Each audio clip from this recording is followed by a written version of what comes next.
क्या हो अगर मैं कहूँ कि जिस पृथ्वी के जन्म और जीवन के विकास की कहानी को विज्ञान कई सौ सालों में समझ के बताता है, उसे हमारे सनातन धर्म के ग्रंथों ने उससे भी कई अरबों साल पहले ही लिख दिया था। डेवोनियन से लेकर प्लीस्टोसीन, ये सिर्फ भूवैज्ञानिक काल नहीं है, बल्कि ये साक्षात ब्रह्मा के एक दिन यानी कल्प के अंदर घटने वाली वो लीलाएं हैं जो हमें भगवान विष्णु के अवतारों की तैयारी करवाती हैं। आज हम देखेंगे कि कैसे अरबों साल पुरानी चट्टानें और जीवों का विकास हमारे मत्स्य, कूर्म और वराह अवतारों से जुड़ा है। ये सिर्फ धर्म नहीं, ये सनातन साइंस है। भाग 1, काल गणना का रहस्य। सबसे पहले एक भ्रम को दूर करते हैं। विज्ञान कहता है पृथ्वी 4.5 अरब साल पुरानी है। सनातन धर्म कहता है ब्रह्मा का एक दिन यानी एक कल्प लगभग 4.32 अरब मानव वर्षों का होता है। यानी सनातन की काल गणना और आधुनिक विज्ञान की अरबों साल की समय सीमा आपस में आश्चर्यजनक रूप से मेल खाती है। हमारे ग्रंथों ने ये विराट काल गणना हजारों साल पहले ही दे दी थी। भाग 2, अवतार और जीवन का विकास। अब देखिए कैसे भूवैज्ञानिक काल हमारे अवतारों से जुड़ते हैं, जो क्रम से पानी से जमीन तक जीवन के विकास को दर्शाते हैं। इसे कहते हैं दशा अवतार का विकास। पहला, सिलूरियन काल यानी मत्स्य अवतार का काल। ये वो समय था जब जीवन केवल पानी में पनप रहा था, विशाल सागरों का विस्तार था। इसे हम मत्स्य अवतार से जोड़ते हैं, जहां भगवान विष्णु ने मछली का रूप धारण कर जल प्रलय से मनु को बचाया।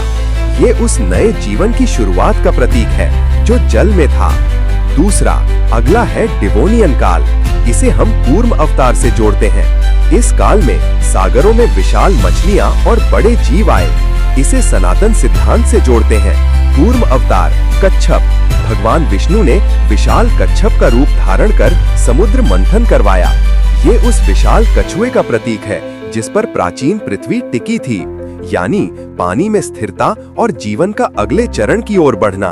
तीसरा और अब सबसे बड़ा रहस्य, कार्बोनिफेरस काल, वराह अवतार। इस कालखंड में उभयचर यानी जल और थल दोनों में रहने वाले जीवों का उद्भव हुआ। विज्ञान उभयचर को पहला असली थलवासी जीव मानता है और ठीक इसी समय सनातन धर्म में आता है भगवान वराह, सुअर का अवतार। हिरण्याक्ष दानव से पृथ्वी यानी भूदेवी को जल से निकालकर ऊपर लाना। ये घटना ठीक उस भूवैज्ञानिक विकास से मेल खाती है जब पृथ्वी जल से बाहर निकली और पहला थलवासी जीव आया, पहला असली थल जीव। और वराह, सुअर का अवतार। क्या ये सिर्फ एक संयोग है या ये सनातन साइंस का साक्षात प्रमाण है? भाग 3, सृष्टि, संहार और वर्तमान युग। आगे बढ़ते हैं परमियन काल, शिव का तांडव और विनाश का काल। इस काल में विशाल महाद्वीप पैंजिया का निर्माण यानी पृथ्वी के आधुनिक युग का पहला परिवर्तन शुरू हुआ। ऊंचे पर्वतों का बनना। पर्वत निर्माण की इस विशाल क्रिया को हम शिव के तांडव की ऊर्जा से जोड़ते हैं, जो सृष्टि को बदलती है। और फिर इस काल में हुआ महान विलुप्ति, जीवों का बड़े पैमाने पर विलुप्त होना। यह महाकाल शिव और महाकाली की संहारक शक्ति का प्रतीक है, जो एक चक्र को समाप्त करती है। और अंत में आधुनिक युग, नियोसीन कल्प से लेकर चतुर्थ कल्प तक हिमालय का निरंतर निर्माण। हिमालय को हमारे ग्रंथों में देवताओं का घर और देवात्मा माना गया है। ये साक्षात भगवान शिव का निवास है। हिमालय की विशालता हमारे ग्रंथों की विराट काल गणना का प्रमाण है। वर्तमान में हम होलोसीन युग यानी नूतनतम युग, हिम चादर हट गए और सभ्यता का विस्तार हुआ। और सनातन धर्म मानता है कि जैसे ही ये भूवैज्ञानिक समय समाप्त होगा, कल की अवतार का आगमन होगा और एक नया सतयुग शुरू होगा।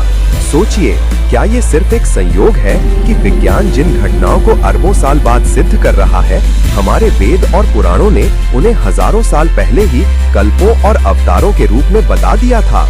ये प्रमाण है कि सनातन धर्म सिर्फ आस्था नहीं, बल्कि अनादि काल से चला आ रहा विज्ञान है। अगर आपको लगता है कि इस प्राचीन ज्ञान को दुनिया तक पहुंचना चाहिए, तो लाइक का बटन दबाओ, इस वीडियो को हर हिंदू और वैज्ञानिक दोस्त के साथ शेयर करो और नीचे कमेंट्स में लिखो #सनातन साइंस हमारा गौरव। मिलते हैं अगली वीडियो में।